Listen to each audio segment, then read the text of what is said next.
Alright. Guys. It is now official. The so-called One Big Beautiful Bill has officially passed the Senate. It has officially passed the House as of this afternoon. Only 2 Republicans ended up voting against it. Thomas Massie and Brian Fitzpatrick. And it is now headed to President Trump's desk for a signature. So, all the talk of the concerns about the deficit. All the talk of the concerns about the Medicaid cuts. All of the talks about the concern about clean energy projects taking jobs in key Republican districts, none of it mattered in the face of the cult of personality that is Donald Trump.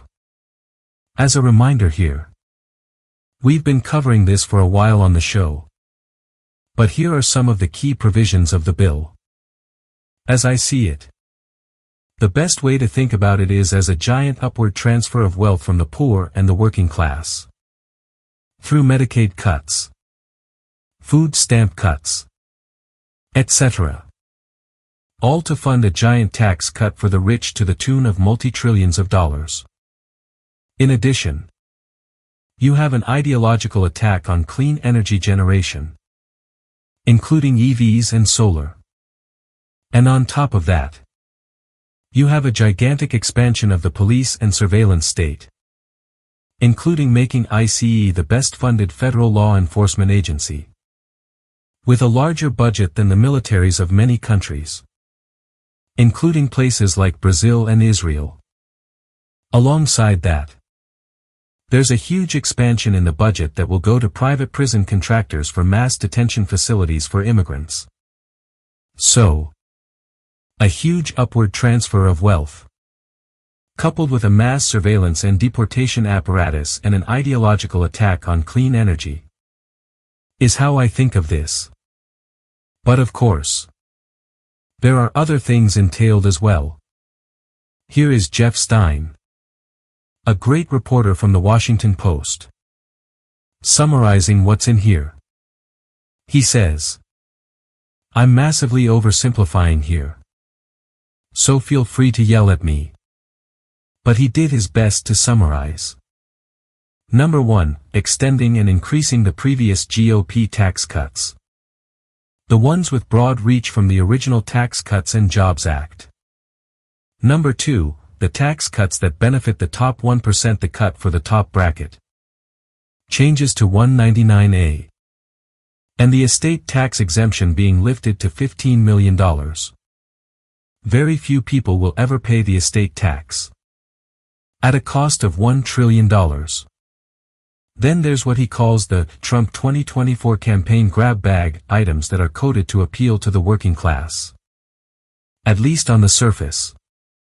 You've got some deductions for seniors. No tax on tips.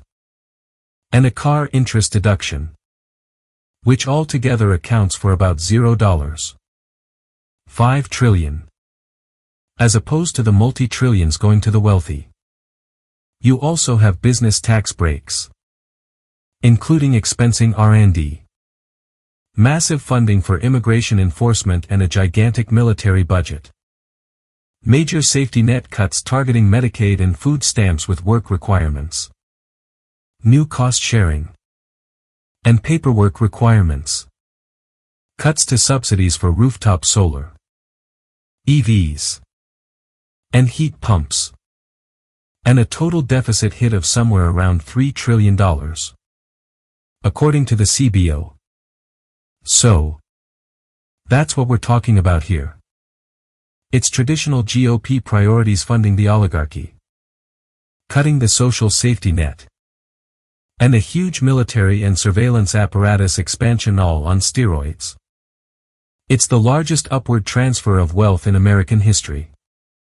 I think some myths that people were holding on to about the Republican caucus in the age of Trump have been completely blown up by this bill's passage. Number 1.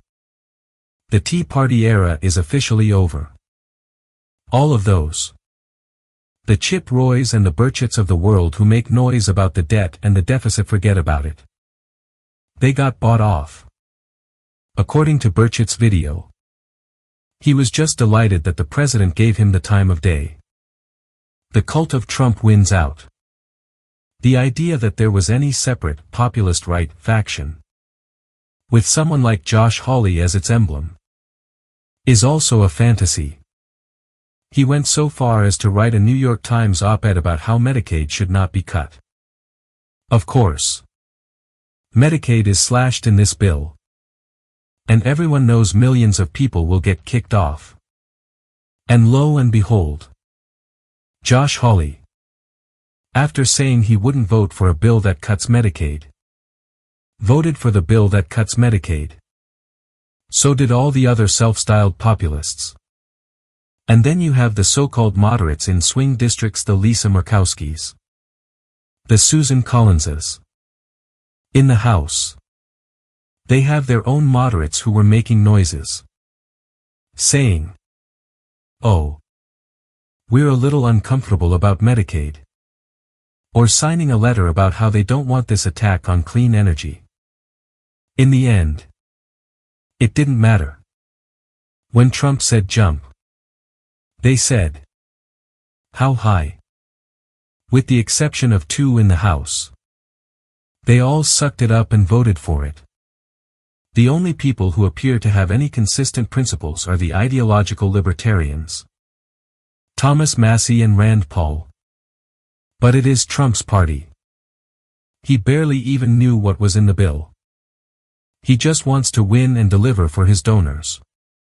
So, now the next question is, how bad is the fallout going to be? I'm not just talking politically.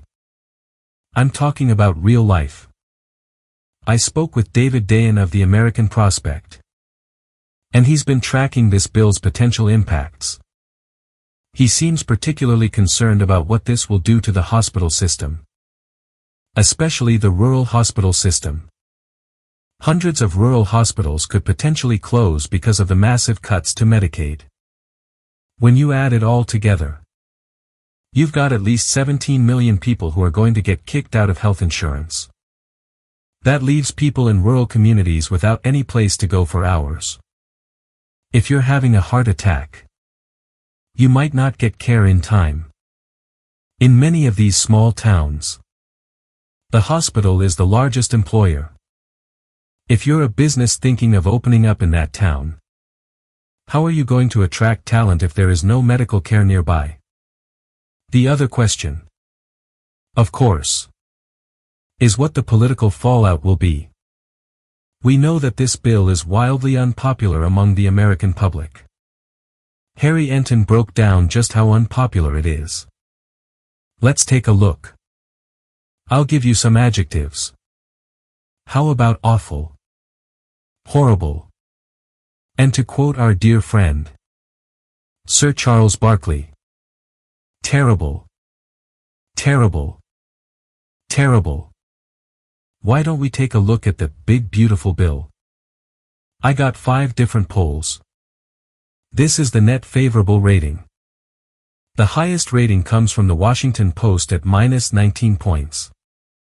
Pew, -20 points. Fox, -21. Quinnipiac, -26. And KFF takes the cake at -29 points.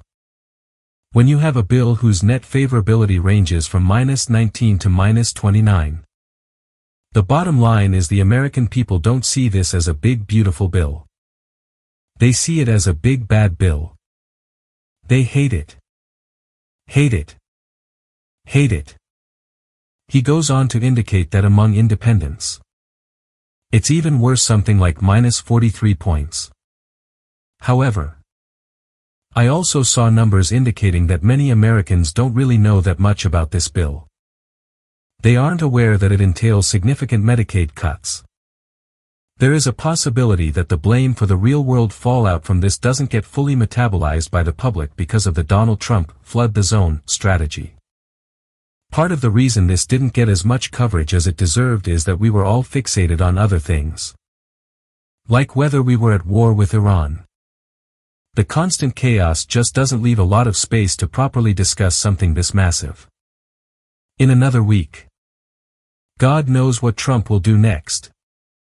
And the dire implications of this bill will be left in the dust. The road ahead looks challenging. And the real-world consequences we've discussed are deeply concerning. But this is not where the story has to end. In fact, this is where our story truly begins. Moments of great challenge have always been met by the resilience and determination of the American people. It's in the town halls, in community organizing, in neighbors looking out for one another, and in the unwavering demand for accountability that we find our true strength. This isn't about left versus right. It's about the kind of country we want to live in. It's about ensuring that a hospital is there when your family needs it, that a safety net exists for the vulnerable, and that our government works for all of us, not just the wealthiest few. We will be here every step of the way, cutting through the noise to bring you the truth and highlight the stories that matter.